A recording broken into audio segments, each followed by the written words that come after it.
Hello mga Yanyans, DCB TV. Please subscribe to my channel, please subscribe to video natin ito.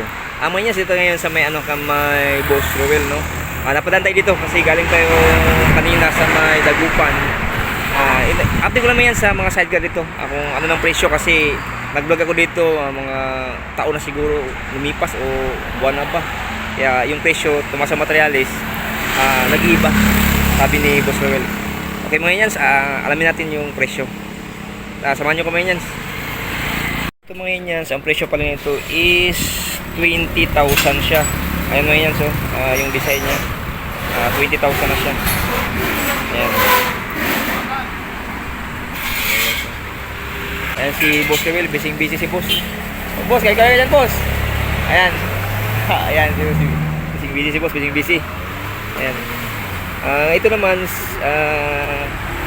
22,000. 22,000. Yung kanina 20,000 to. Yung kanina na una kong binidyohan, ito 22,000. Ayan, 22,000. Kasi itong pang-apat simula dun sa una. Ito yung una 20,000, ito 22. Ito naman 26,000. Ayan, 26,000 ito.